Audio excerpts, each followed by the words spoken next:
International social media Patel Prahladbhai. Shri Gurudev Datt. એનઆરઆઈની ભવિષ્યમાં જે સ્થિતિ થવાની છે એ સ્થિતિમાં ઘણા મિત્રો પૂછે છે કે ઓસ્ટ્રેલિયાનું શું થશે, ન્યુઝીલેન્ડનું શું થશે.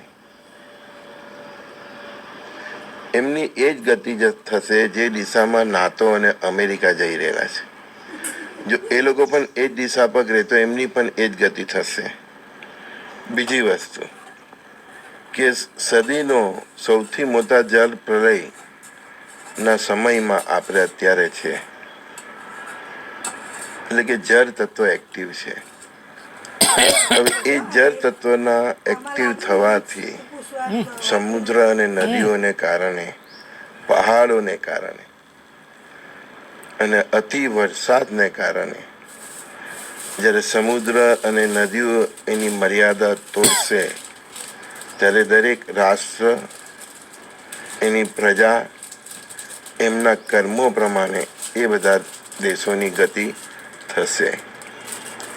મૂળ વસ્તુ તો આવું ને ભાઈ કે ભારત આ વિશ્વમાં, આ ધરા પર એક મંદિર સમાન છે. Did you know you can use AI? જેમ આપણા ઘરની અંદર એક મકાન હોય, એક રૂમ હોય, એમાં એક મંદિર હોય, તો એના ભારત આ પૃથ્વી પર એક મંદિર સમાન છે.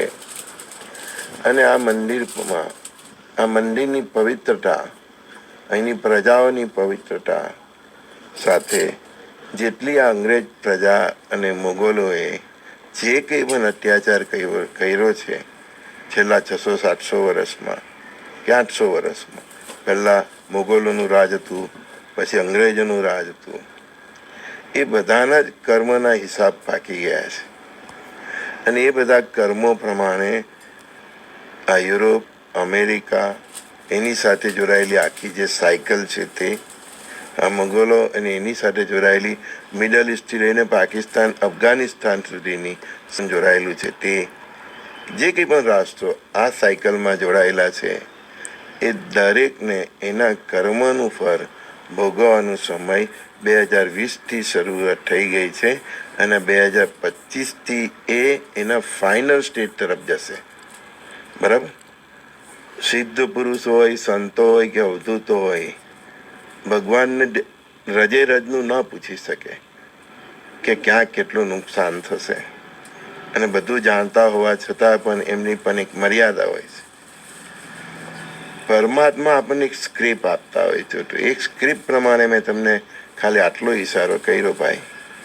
એ ગોધરા કોંડવાળા હોય કે પુલવામા સ્કેમવાળા હોય કે ઈવીએમ સ્કેમવાળા હોય, બધા છે ને એ બધાનો કર્મનો ફળ ભોગવવો જ પડશે. બધા કેન્સરથી જ મરવાના છે, કૂતરાના મોતે જ મરવાના છે. યાદ રાખજો, જેટલી રાજ સત્તા મળી છે ને જેટલો પાપ કરજો, જેટલો કરવો એટલે કરજો અત્યારે, અને પછી ભોગવજો. તૈયાર રહેજો ભાઈઓ, બહેનો, સખાઓ, મિત્રો, કે જે લોકોએ પણ આ ભારત ઉપર રાજ કર્યું છે, એ મોગલ પ્રજા અને અંગ્રેજો, અને જે એમણે અત્યાચાર કર્યા છે આપણી બહેનો પર, માતાઓ પર, આપણા ભાઈઓ પર, આપણા દેવસ્થાનો પર, દેવસ્થાનોની જે પવિત્રતાને જે કંઈ પણ એમને નુકસાન કર્યું છે, બરાબર ને, એમના કર્મના ફળ ભોગવવાના જે લખાઈ ગયેલા હતા તેનો પીરિયડ 2020થી ચાલુ થઈ ગયો છે અને ફાઇનલ જજમેન્ટ બધું 2030-31 સુધીમાં આવી જશે. બાકી વાત અત્યારે પણ જે ભારત આપણું જે રાષ્ટ્ર છે, સનાતન ધર્મનો જેનો પાયો છે, એ રાષ્ટ્રની વિરુદ્ધ આપણામાંથી પણ જે કંઈ પણ હશે એ રાષ્ટ્રની વિરુદ્ધ, રાષ્ટ્રને નુકસાન થાય એવા એ લોકો જે કંઈ પણ કાર્યો કરતા હશે, એ ચાહે કોઈ પણ ધર્મ ના હોય, પછી એ સનાતની પણ કહ્યું, એ રાજકીય પાર્ટીઓ હોય, એ સંસ્થાઓ હોય, સંગઠનો હોય, એ બધાને આ 2025થી 30 સુધીમાં સમય જોવાનો છે. આ બધા સાથે જેટલી જો કેવળ એ જ પ્રજા રહેશે કે જે રાષ્ટ્રને વફાદાર છે, આ ભારતને વફાદાર છે, આ રાષ્ટ્રનો જે મૂળ ધર્મ છે, સનાતન ધર્મ, એને નુકસાન થાય એવા કોઈ એમના કર્મ નથી. માનવતા છે, ઉદારતા છે, કરુણા છે, પરસ્પર દેવોનો ભાવ છે, નાત જાતનો એના મનમાં કોઈ ભેદ નથી, સર્વ ધર્મ પ્રત્યે સંભાવ છે. બાજુના સોસાયટીની બાજુમાં મસ્જિદ હોય તો પણ એ ક્યારે તોડવા નથી જતો, કે ચર્ચ હોય તો પણ ક્યારે તોડવા નથી જતો, કે હિન્દુનું મંદિર છે તો પણ ક્યારે એને નુકસાન કરવાની એની કોઈ માનસિકતા નથી. દરેક ધર્મની સ્ત્રી બહેનો પ્રત્યે જેની આંખમાં ઉદારતા છે, કરુણા છે, વાસના નથી, સન્માન છે, આવું જેનું વ્યક્તિત્વ છે, એવી પ્રજા,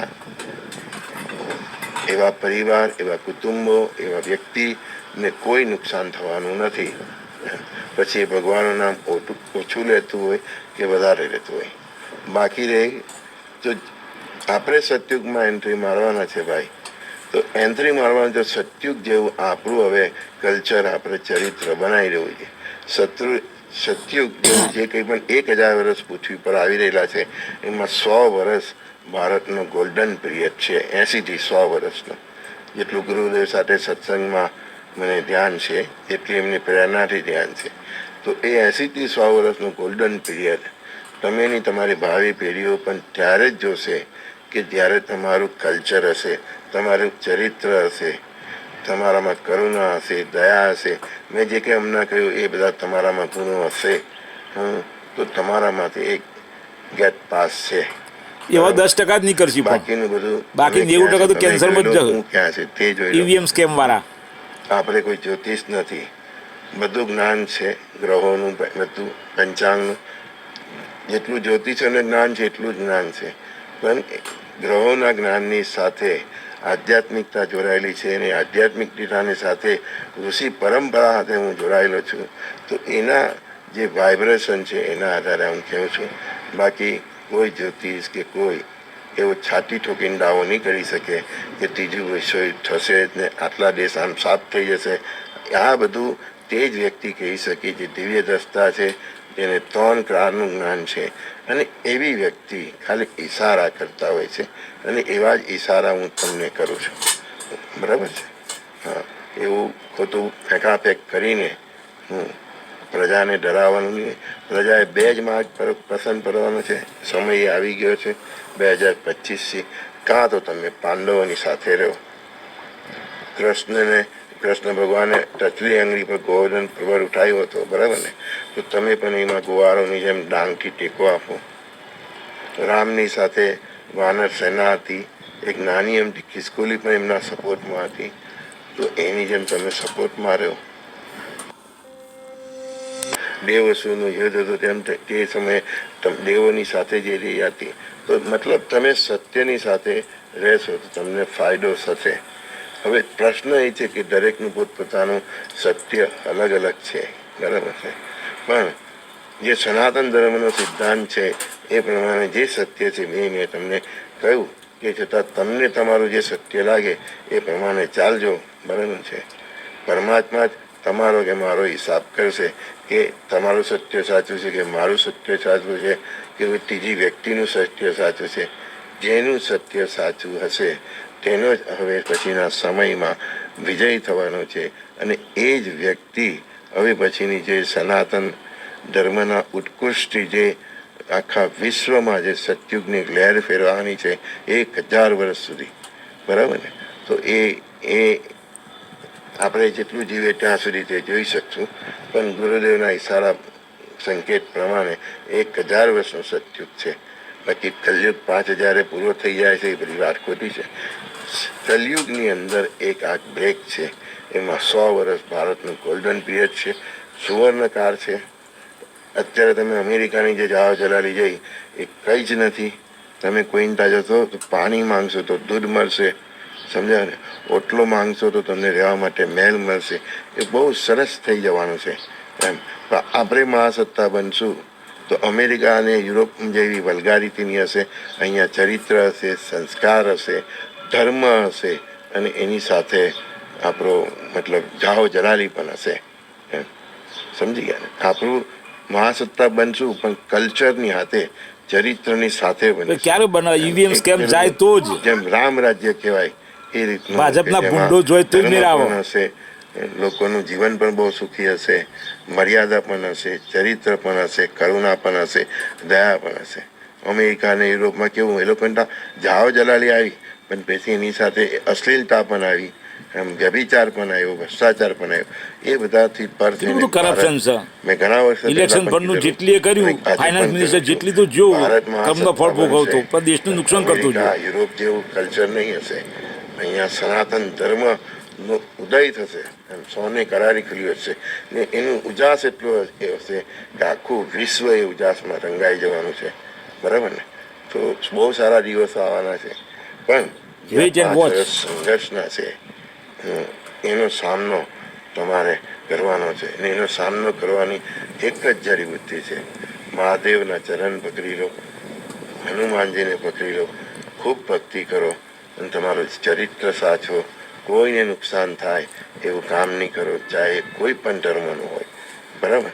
કોમી રંખાણ થાય કે સિવિલ વોર થાય, આપણે કોઈના ધાર્મિક સ્થાન તોડવા જવાના નહીં. જેણે આપણા ધાર્મિક સ્થાનો પર હુમલો કર્યો છે છેલ્લા 500-700 વર્ષ સુધી, આપણી માતા બહેનોને અપવિત્ર કર્યા છે, એ બધાનો હિસાબ કરવાનો સમય અત્યારે આવી ગયો છે. ગોધરા કોંડવાળાનો હિસાબ થશે. પાછા તમે એ વાત પુલવામાવાળો એ થયો. ચક્કરમાં ના ફસાતા કે તમને અત્યારે તો બેસી ગયા છે EVM સ્કેમ કરીને, પણ એવાનો વારો આવવાનો જ છે. આપણે સત્યના માર્ગે અને સુરવીરતા રાખીને કોઈ પણ જૂઠું બોલીને ચલાયા કરીશું. આપણે આ વિજય મેળવવાનો છે. તમારી પર હુમલો થાય તો સ્વરક્ષા માટે જે કરવું હોય તે કરજો. એ તો દરેક ધર્મમાં છૂટ છે. બરાબર છે? ભગવાન કૃષ્ણએ પણ જરૂર પડી તો યુદ્ધમાં અમુક મર્યાદાઓ તોડવી પડી હતી, તો અર્જુનને વિજય મળ્યો હતો. એટલે ધર્મ માટે તમને જે કરવું હોય તે કરી શકો. દેર છે પણ અંધેર નહીં. કોઈ બહેનોની સાથે કોઈ દુર્વ્યવહાર નહીં કરવાનો. કોઈનું ગમે તે ધર્મ સ્થાન હોય આપણે એને નુકસાન ના કરાય. મંદિર મસ્જિદને નુકસાન ના કરાય. વિધર્મી લોકો એની સોચ પ્રમાણે જીવતા હોય છે. એ મૂળ ધાર્મિક સ્થાનમાં તો પરમાત્મા જ હોય છે. પછી તમે એને વાહેગુરુ કહો, ઈસુ કહો, અલ્લાહ કહો, ચાહે કોઈ બી કહો. બરાબર? માણસની સોચમાં ગરબડ છે, પરમાત્મામાં કોઈ ગરબડ નથી. તો જેની સોચમાં ગરબડ છે એની સાથે ભવિષ્યમાં આવું પડે. જૂઠું બોલીને લોકો આમ જાઓ. ધાર્મિક સ્થાનોને કોઈ નુકસાન નહીં કરતા, એમની બહેનોને માતાઓને કોઈ નુકસાન કરવું નહીં.